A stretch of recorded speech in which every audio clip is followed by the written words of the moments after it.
How did an IQ test ruin my life? I only took the IQ test because they were paying $50, and I needed gas money. I was a solid C student with a school counselor who literally told me to consider clown college, so my expectations were pretty low. The test itself wasn't even that hard, which should have been my first warning. I finished in 40 minutes when they'd said it would take 2 hours. The proctor looked confused when I handed it in and asked if I was giving up. I said no, I'd answered everything, and she made this face like she didn't believe me. 20 minutes later, 3 researchers rushed into the waiting room looking at me like I'd just solved world hunger. The lead researcher said there must have been a scoring error and asked me to take a different version. I said sure as long as I still got paid, because gas prices weren't getting any lower while we stood there. This one felt even easier somehow, and I finished in 35 minutes. The researchers were whispering frantically in the corner, and one kept staring at me like I might spontaneously combust. The lead researcher came over and said, "You just scored 198 on the Stanford Binet, which puts you above the 99th percentile." I laughed because that was the funniest thing I'd heard all week. She wasn't joking, and suddenly everyone wanted to study me. They brought in specialists who made me take 5 more IQ tests. Every single score came back between 195 and 210, which apparently meant I was smarter than Einstein. I told them Einstein probably knew what year World War II ended, and I'd just failed that history quiz yesterday. My parents were called in for a meeting where the researchers used words like profound genius and once-in-a-generation intellect, while my mom kept saying there must be some mistake. She reminded them I'd once tried to microwave aluminum foil and nearly burned down our kitchen. They said genius manifests in mysterious ways, and I said yeah, like getting D's in physics. MIT called our house offering me early admission with a full scholarship. Harvard wanted to fly me out for a special program. The local news wanted to do a story about the small-town genius nobody had noticed. My principal suddenly acted like we were best friends, even though last week he'd called me Brian when my name is Mark. But nothing had changed about my actual intelligence.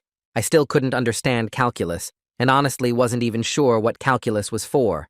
When they gave me advanced problems to solve, I just stared at them wondering if this was how my dog felt when I tried to explain why he couldn't eat chocolate. The researchers couldn't explain it either. They tested me for everything from photographic memory to hidden savant syndrome. My brain scans showed completely average activity. When they asked me to explain my thought process for solving the test problems, I couldn't, because I'd literally just picked whatever felt right, like choosing lottery numbers. My teachers started treating me differently, expecting brilliant insights I couldn't provide. They'd call on me for the hardest questions, and I'd sit there like a deer in headlights. My classmates either avoided me or tried to get me to do their homework, which was hilarious because I was copying off other people myself. The testing got more invasive and honestly pretty weird. They hooked me up to machines while I took tests and monitored my brain waves. They took blood samples and did genetic testing looking for mutations. One researcher was convinced I was unconsciously accessing collective intelligence, and I asked him if that meant I was basically using cosmic Wi-Fi. I started refusing to take more tests, but the pressure intensified. The school threatened to sue my parents if I didn't participate in their gifted program. Researchers showed up at our house uninvited, including one who tried to collect my garbage for DNA samples. Someone leaked my scores online, and conspiracy theorists started saying I was everything from an alien hybrid to a Russian experiment. Then I overheard 2 researchers arguing about my case. One said the scores were impossible given my academic history, which, yeah, no kidding. The other said they'd tested me in isolation with different proctors, and the scores stayed consistent. Then she mentioned something that made me actually pay attention for once. She said they'd found 3 other cases exactly like mine in different states. Average students who suddenly scored impossibly high, but showed no other signs of genius. All of them had started within the same 2-week period, and all described picking answers that just felt right, without knowing why. I went home and searched for the other students. They looked as confused as me in their photos, with headlines calling them hidden geniuses. But I noticed something the articles didn't mention. We'd all taken the same viral personality quiz 2 months ago from some sketchy website my friend had shared. I still had the confirmation email from the quiz. The site was gone, but the domain was registered to something called the Cognitive Enhancement Institute. I found one archived forum post that said Phase 1 subjects identified and marked for extraction, which sounded like something from a bad sci-fi movie I'd probably fail to understand. My phone rang with an unknown number. When I answered, a voice said, "We know you figured it out," and gave me an address. I said, "Figured what out, because I literally don't understand anything that's happening." But they'd already hung up. I grabbed a pen and wrote the address on my hand before the numbers faded from my memory. My hand was shaking, which made my already bad handwriting look worse. The address was for some place downtown, which could mean anything from a coffee shop to an abandoned building. I started pacing around my room trying to figure out if going there would be the stupidest thing I'd ever done, or just top 5.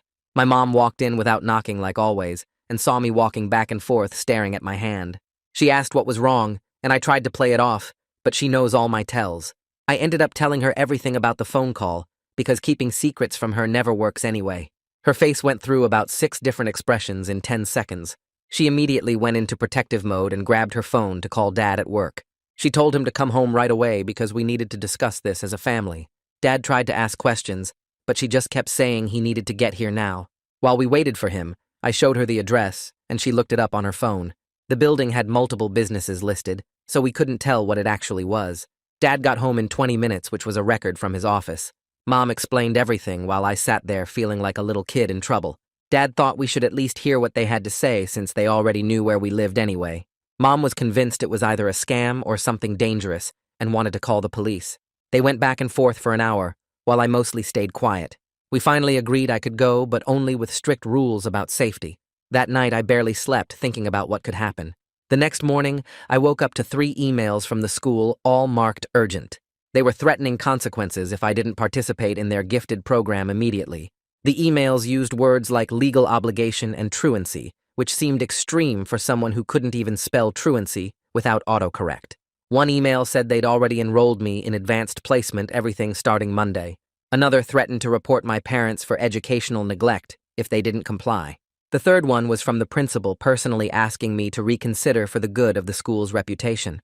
I showed my parents the emails over breakfast, and Mom got that look that meant someone was about to get an earful. She called the school and asked to speak to the principal directly. I could hear her voice getting louder even from upstairs where I'd retreated. At the school that day, I kept my head down and tried to act normal. During lunch, I sat in the library with my phone searching for the other students mentioned in the articles. I found Clara Torres on social media after checking 3 different platforms. Her profile was mostly private, but her bio mentioned she was from Arizona. I spent 10 minutes writing and rewriting a message to her. I explained who I was and asked if she'd dealt with anything similar to what I was going through. I tried not to sound completely crazy, but probably failed.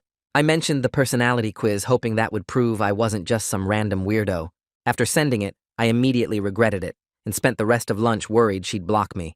That night, someone posted my test scores on Reddit in one of those conspiracy theory subs. The post had a sensational title about secret geniuses being discovered across America.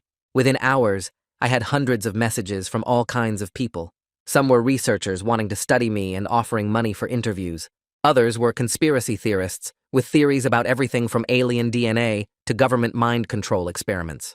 One guy was absolutely convinced I was his reincarnated grandfather and sent me 20 messages with proof. My phone wouldn't stop buzzing with notifications from people I'd never met.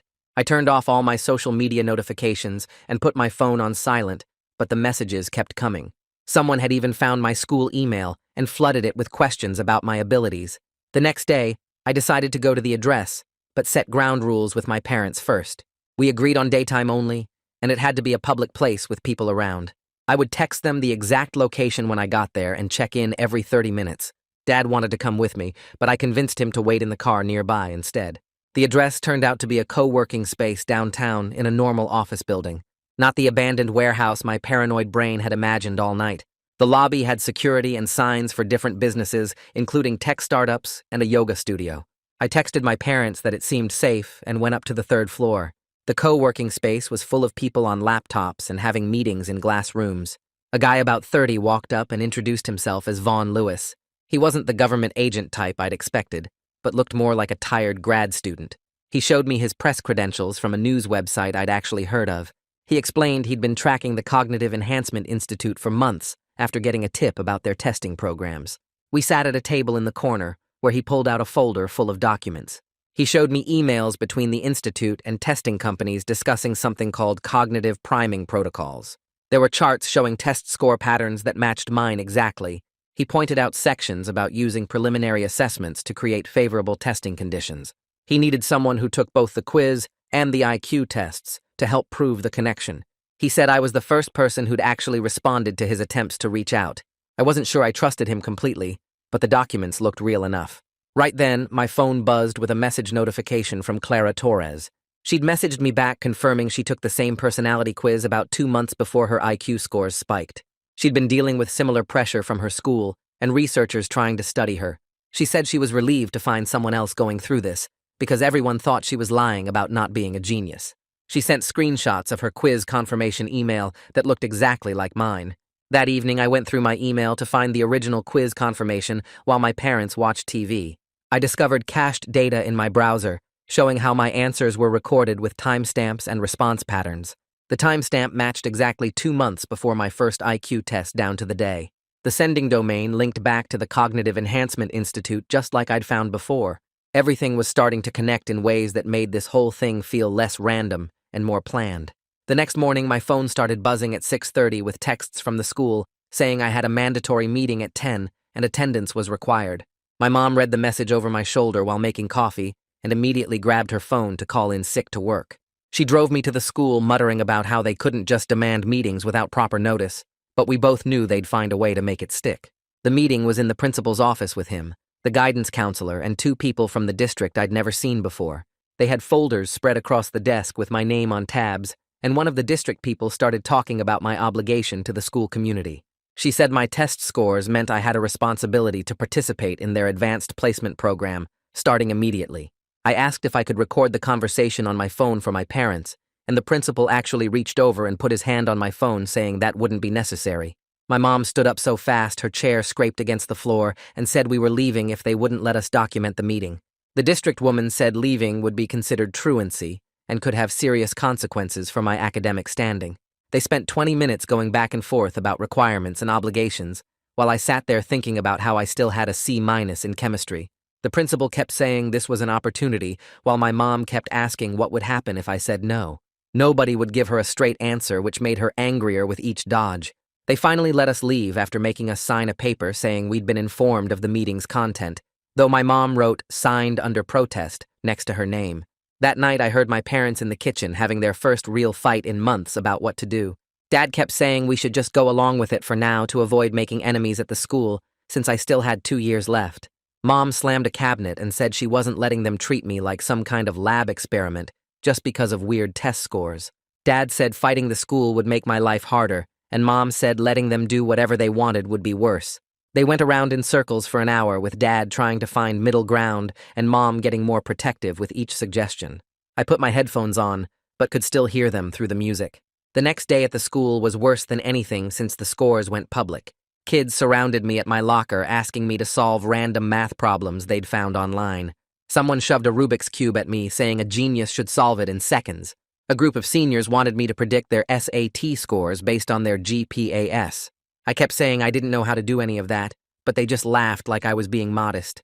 By lunch, I couldn't take it anymore and went to eat in my car in the parking lot. Even there, kids knocked on my windows, holding up their homework and making stupid faces.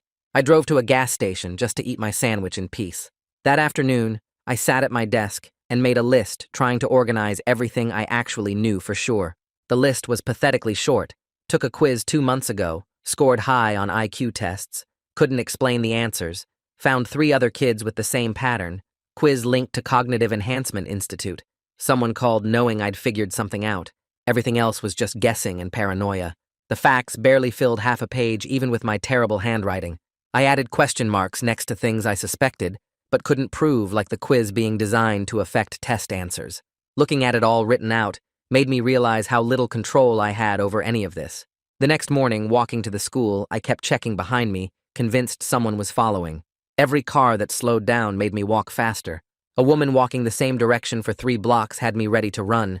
Then I recognized Mrs. Clay from down the street walking her ancient poodle like she did every morning. She waved and asked how my mom was doing, and I felt stupid for being so paranoid. But the feeling wouldn't go away even after I knew it was just my neighbor. I was losing it and needed to do something before I completely cracked. During study hall, I went to the bathroom and called Vaughn from the stall.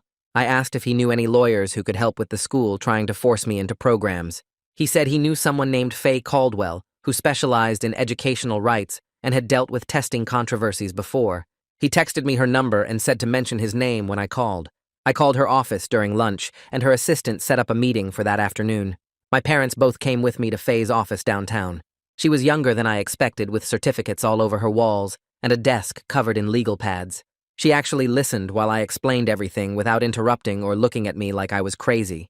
She took notes the entire time and asked specific questions about dates and who said what. When I finished, she explained that schools couldn't force students into programs without proper evaluation and parental consent. She said what they were doing with the pressure and threats was completely inappropriate and possibly illegal. She pulled out a laptop and started typing while explaining my rights under state and federal education laws. For the first time since this started, an adult was treating me like a person instead of a test subject. She said she'd send cease and desist letters to the school and research teams immediately demanding they stop all contact until proper protocols were established. She warned that they might push back harder at first, but the legal protection would force them to follow rules. Her assistant made copies of everything while Faye explained what would happen next. 2 days later, Clara sent me screenshots of the original personality quiz questions she'd saved.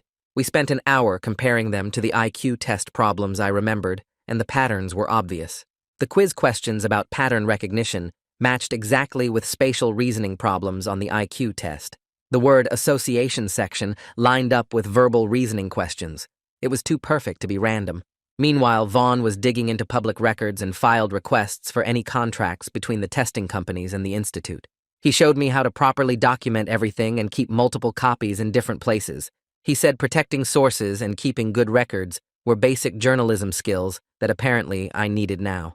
The school's response to Faye's letter came within a week, and they weren't happy. They pulled me out of drama club and said I couldn't use study hall anymore since I was being non-compliant with academic requirements. The principal called my parents to his office and spent 20 minutes explaining how disappointed he was in my lack of cooperation.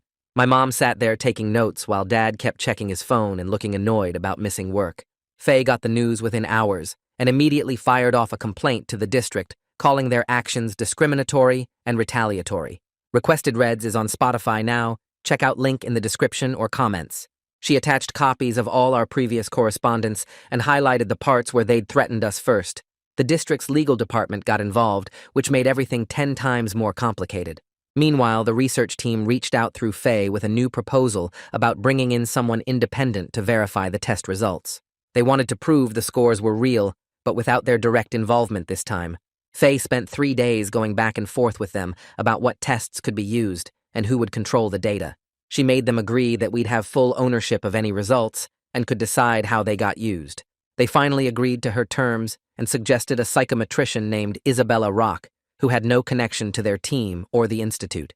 We met Isabella at a neutral testing center downtown that looked like every boring office building ever. She was younger than I expected, with curly hair and glasses that kept sliding down her nose. She actually seemed interested in understanding what happened, rather than proving I was some secret genius. She asked me questions about my school performance and seemed to believe me when I said I was just average. My parents came to the testing session along with Faye, who sat in the corner taking notes on everything. Isabella explained she'd be using completely different materials that couldn't have been compromised or connected to the previous tests. The test took 2 hours and felt nothing like those earlier ones where answers just seemed right somehow. I struggled through every section the way I normally did on tests at the school.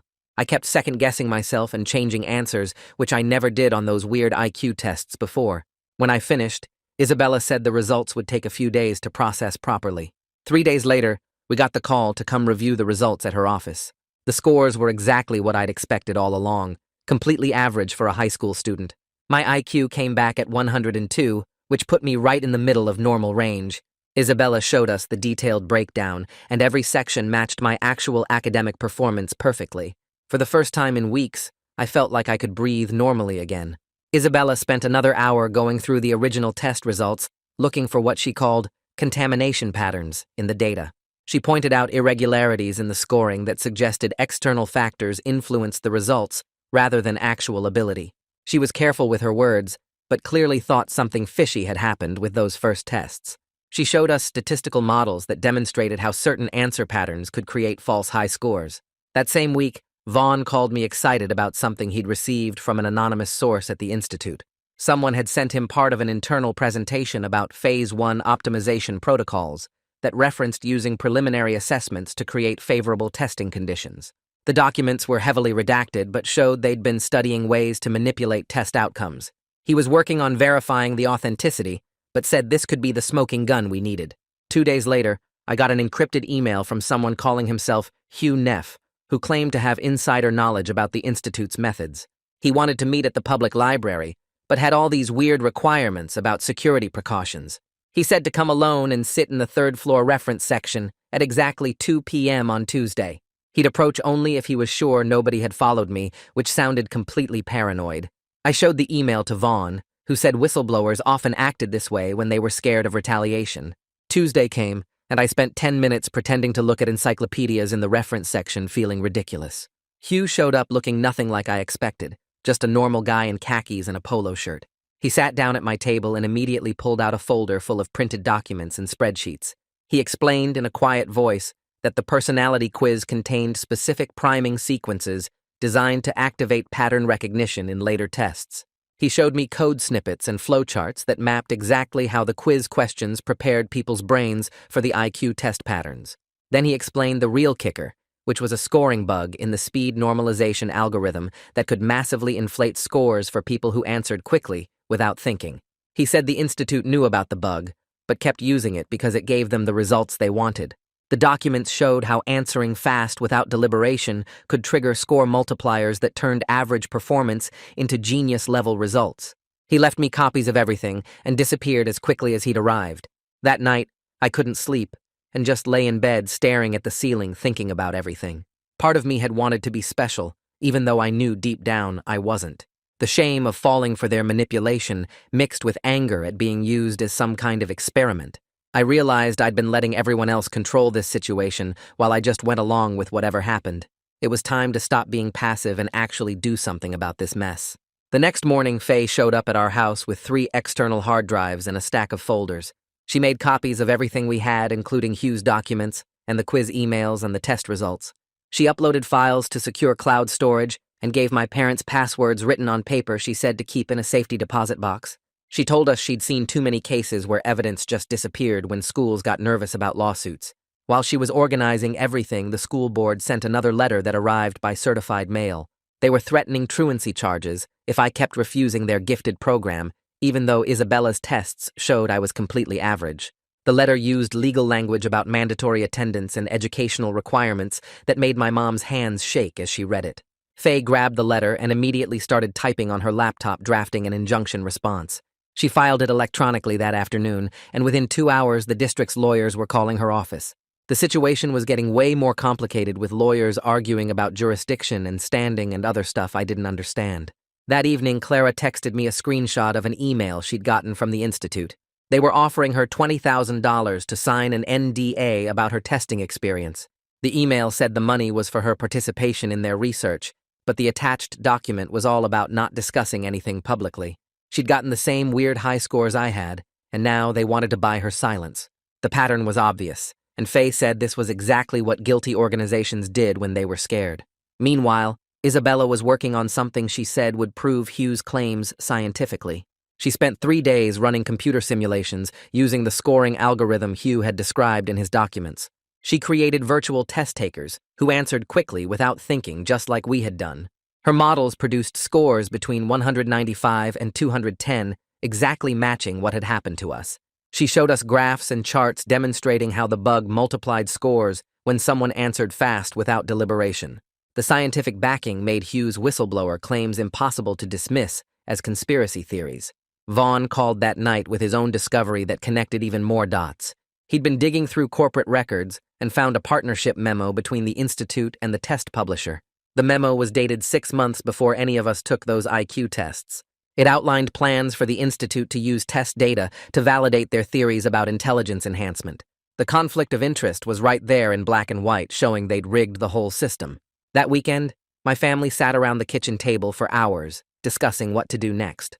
Mom kept bringing up concerns about retaliation and what might happen if we went public with everything. Dad worried about my future and whether colleges would hold this against me somehow. But we all agreed that other families deserved to know what had really happened with these tests. We decided to let Vaughn publish his article, but with careful limits on what we'd share. Faye came over again to help us prepare for the media attention that would follow. She made us practice answering questions without speculating about motives or making accusations we couldn't prove. We would stick to facts only and let people draw their own conclusions about the Institute's behavior. She gave us a list of phrases to use and ones to avoid when talking to reporters. Vaughn's article went live on Tuesday morning using me as a protected source with a fake name. Anyone at my school could figure out it was me, but at least my name wasn't in print. The article focused on the testing irregularities and included Isabella's data about the scoring bug. He quoted Hugh's documents and mentioned the partnership memo without making direct accusations. Within hours, the article was shared thousands of times on social media. My phone started buzzing with notifications as people found my real social media accounts despite the fake name. Some comments supported us and thanked us for exposing the truth about the tests. Others claimed we were just making excuses because we weren't actually smart enough to maintain those scores. People called us liars and attention seekers and said we were jealous of real geniuses. I spent an hour reading comments before remembering Faye's advice about not engaging with trolls online. I turned on every blocking feature I could find and stopped checking the comments completely. The Institute released their own statement that afternoon trying to control the narrative. They blamed our unusual scores on what they called a rare savant phenomenon that sometimes occurred in testing. They claimed our cases were being studied to better understand these anomalies in human intelligence. Their PR team was clearly working overtime, sending the statement to every news outlet that had covered the story. They tried to discredit our evidence by saying we misunderstood complex psychometric principles. But more people were starting to ask questions about their methods and why multiple students had identical experiences. Reporters were calling the Institute demanding answers about the partnership memo and the scoring algorithm. The story was getting bigger than any of us expected, and the Institute's weak explanations weren't convincing anyone. Hugh called me that night sounding really stressed and asked if we could meet at the coffee shop near campus. When I got there, he was sitting in the corner booth with 3 empty coffee cups already on the table and his laptop open showing lines of code I couldn't understand. He kept rubbing his face and looking around like someone might be watching us, even though the place was mostly empty, except for college kids studying. He told me he'd been thinking about everything nonstop since our library meeting and couldn't sleep knowing what the Institute had done to us. His whole career was built on test development, and if he went public with what he knew, he'd never work in the field again. But he also said watching us fight this thing while he sat on evidence made him feel worse than losing his job ever could. He showed me more internal emails on his laptop, including one where his supervisor explicitly told the team to ignore concerns about the scoring algorithm because fixing it would delay the product launch. I asked what he wanted to do, and he just stared at his coffee for a long time before saying he needed to think about it more. 2 days later, Faye got a call from the state education department saying they were opening an official inquiry into the testing practices after getting complaints from multiple families. She came over that afternoon with boxes of organized documents and helped us understand what information they needed and how to submit everything properly through the official channels. Mom spent hours making copies while Dad labeled everything according to Faye's system so the investigators could easily find what they needed. The department wanted all our test results, the correspondence with researchers, documentation of the school's threats, and any evidence about the connection to the personality quiz. Faye made sure we kept originals of everything and only sent certified copies, so nothing could mysteriously disappear from their files. That same week, Clara texted me a link to the test publisher's website, where they'd posted something called a routine scoring update in tiny text at the bottom of their support page. The update fixed the exact speed normalization bug Hugh had described down to the specific code variables he'd shown us. They claimed it was part of regular maintenance and completely unrelated to any ongoing cases, but the timing was way too perfect to be random. Clara had already screenshot everything before they could delete it and sent copies to Vaughn and Faye for our records. She was getting really good at documenting stuff after everything we'd been through. Clara also started reaching out to the other affected students she'd found through social media and news articles. Within a week, she had 5 of us in a group chat, comparing our experiences and realizing how similar everything was, from the personality quiz to the testing to the pressure from our schools. She suggested we create a joint statement that all of us could sign, explaining what happened and how the pattern was too consistent to be coincidence. Everyone agreed, because having multiple voices made it way harder for the Institute to dismiss us as isolated cases or claim we were just looking for attention. We spent 3 nights on video calls drafting the statement with Clara, taking notes, and making sure everyone's experience was included accurately. Meanwhile, several researchers from the original team started sending me private messages through various platforms, apologizing for what happened. They all said basically the same thing about how they'd had concerns, but were pressured by their supervisors to continue the testing program. One researcher wrote this long email about how she knew something was wrong when my scores stayed so high, despite my obvious confusion during the cognitive assessments. Another one said he'd tried to raise concerns in team meetings, but was told to focus on data collection, not interpretation. Their messages were all really careful to avoid saying anything that could get them in legal trouble, but the regret seemed real, even if they weren't willing to go on record about it. Isabella called, asking if she could present our case at an upcoming conference about testing ethics without using our real names. She'd been invited to speak about assessment validity and wanted to use our situation as an example of what happens when profit motives override scientific integrity. We had a family meeting about it and decided to give permission because having respected professionals discussing this might prevent other kids from going through the same thing. She promised to focus on the technical aspects and patterns rather than personal details that could identify us. At the school, most kids still treated me weird, like I was either a fraud or some kind of failed experiment. But during lunch, my friend Jake came up and quietly said he was proud of me for standing up to the system. He said his little brother had learning differences and was constantly being pushed into testing programs that didn't help him at all. It was just one person, but having someone who actually knew me support what we were doing meant more than hundreds of strangers online cheering us on.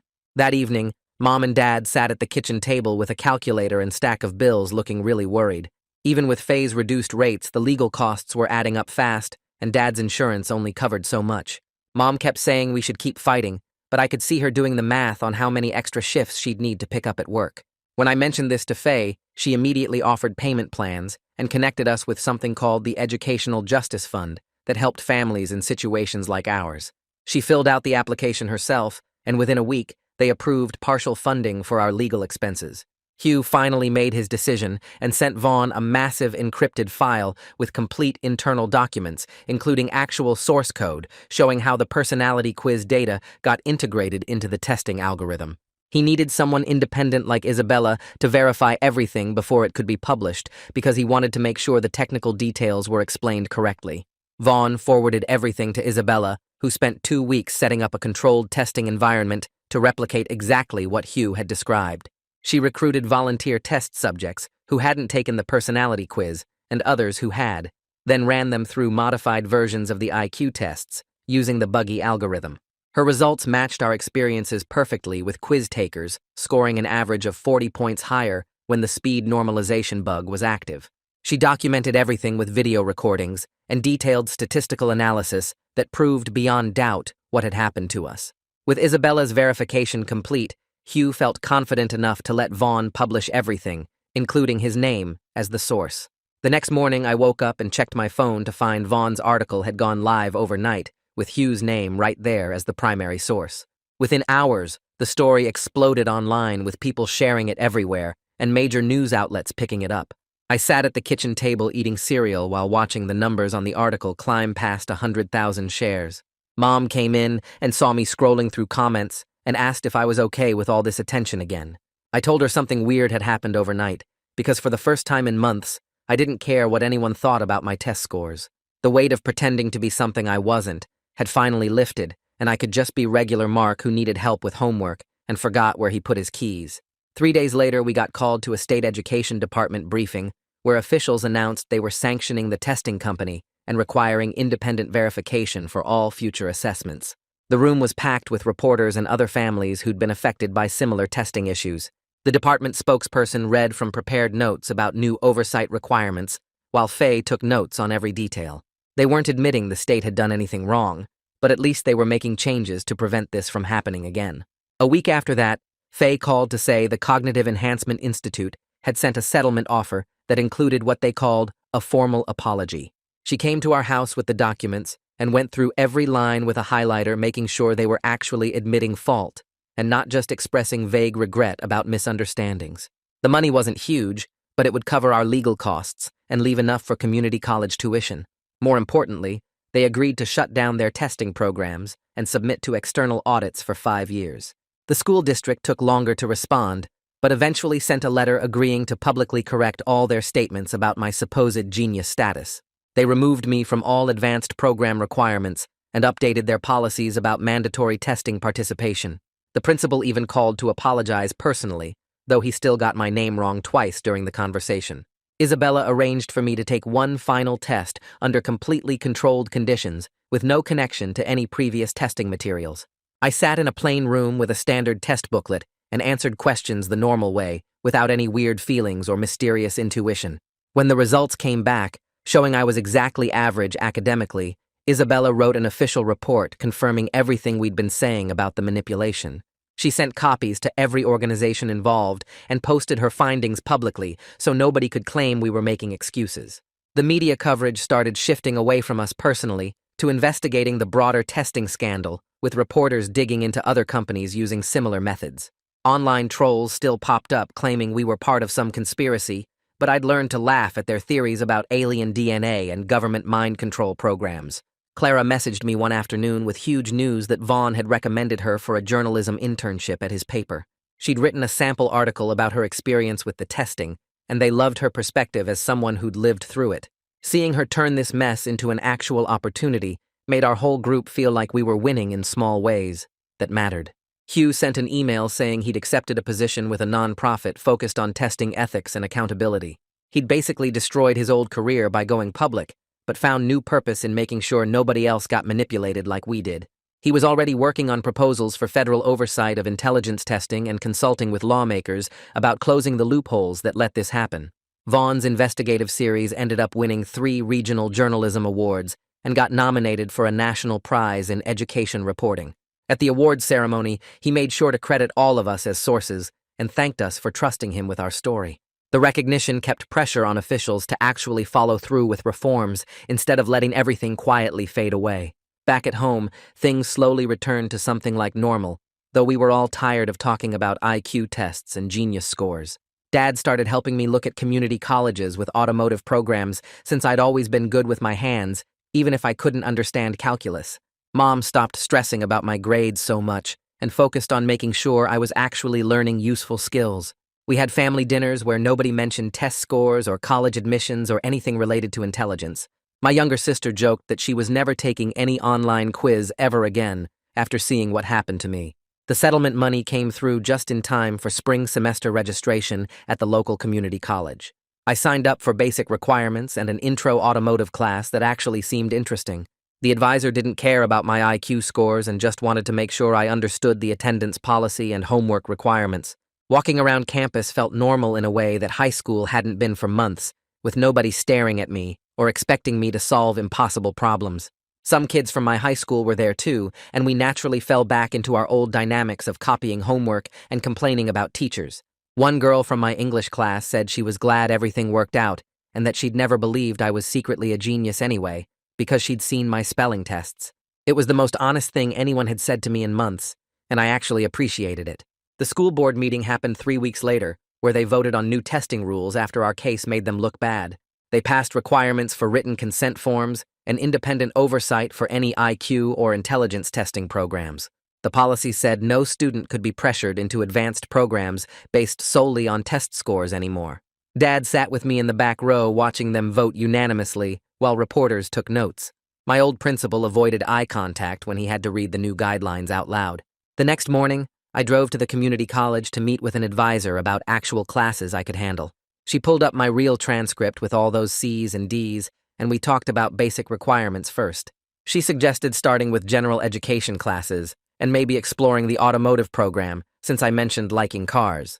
The meeting felt good because she treated my actual grades as normal instead of some huge disappointment. Nobody mentioned genius scores or wasted potential, which was exactly what I needed to hear. 2 days later, an email popped up from one of the original researchers who'd tested me. She wrote that she knew something was wrong when my academic records didn't match the scores, but stayed quiet. She said she was sorry for not speaking up and understood if I didn't want to respond. I typed back that I appreciated the apology, but didn't really have much else to say to her. The conversation stayed short and awkward, which seemed right for what had happened between us. Faye called that afternoon to say the settlement paperwork was ready for signatures. The amount wasn't huge, but would cover her legal fees, plus leave enough for community college and a decent used car. The best part was no gag order, so we could keep talking about what happened if we wanted. Mom and Dad came with me to sign everything at her office downtown.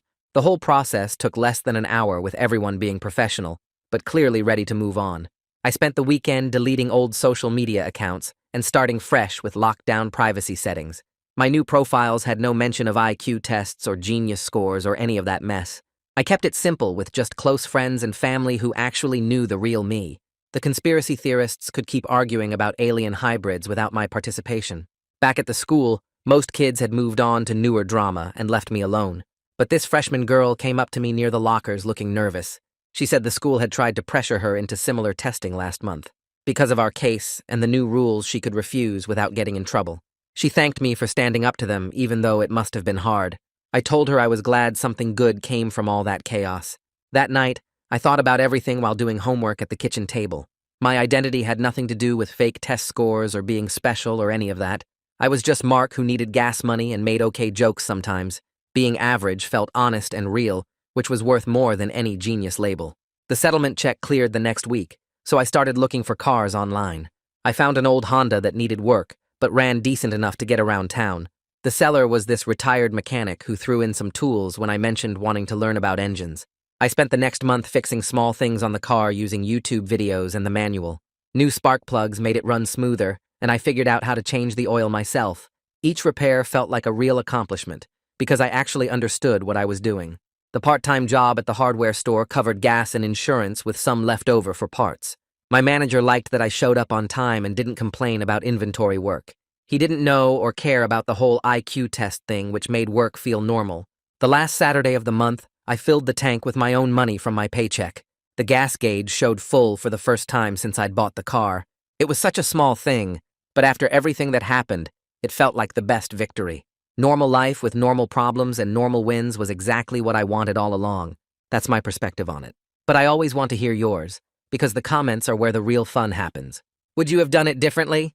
Drop a comment and I'll be checking through them.